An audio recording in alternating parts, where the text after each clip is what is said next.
I am Dr. C.SWAMINATHAN, Assistant Professor in the Department of Microbiology, St.Joseph College of Arts and Science, Cuddalore. In this video, we are going to discuss about histoplasmosis. Histoplasmosis is a systemic granulomatous disease which is caused by Histoplasma capsulatum. Histoplasma capsulatum is a dimorphic fungus.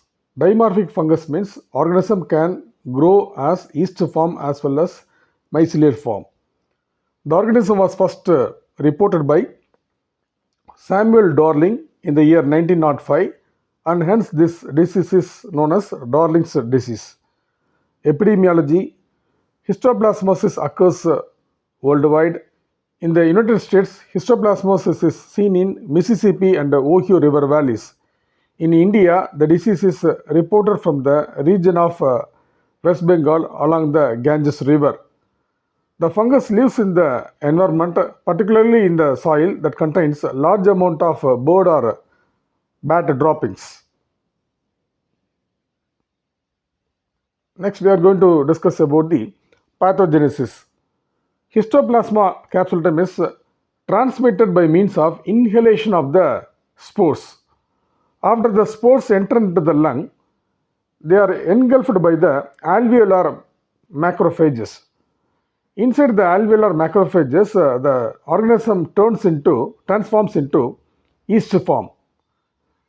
The yeast form survive within the phagolysosome of the macrophage by producing bicarbonate and ammonia.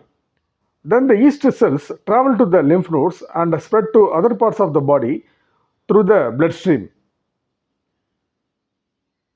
Next, we are going to discuss about the clinical features. Pulmonary histoplasmosis. Pulmonary histoplasmosis is the most commonest form of histoplasmosis. The symptoms of pulmonary histoplasmosis are fever, headache, chest pain and dry cough. Mostly pulmonary histoplasmosis will be asymptomatic in nature. Chronic cavitary histoplasmosis is seen in the smokers. Mucocutaneous histoplasmosis. In case of mucocutaneous histoplasmosis, skin and oral mucosal lesions may be developed secondary to the primary infection. Mucocutaneous histoplasmosis is usually rare in immunocompetent host, but it is frequently reported from the AIDS patients. Oral lesions are generally seen in the Indian patients. Next one is the disseminated histoplasmosis.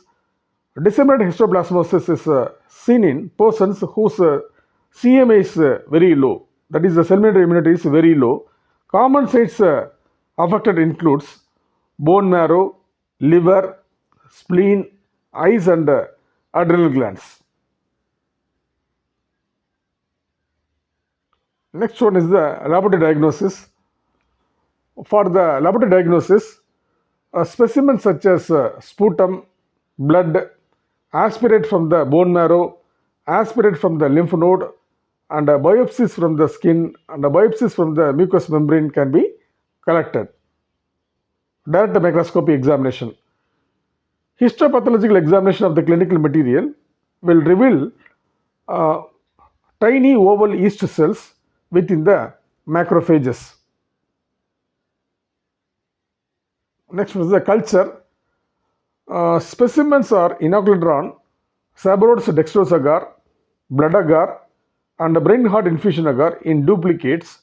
The plates have to be incubated simultaneously at 25 degrees Celsius and 37 degrees Celsius.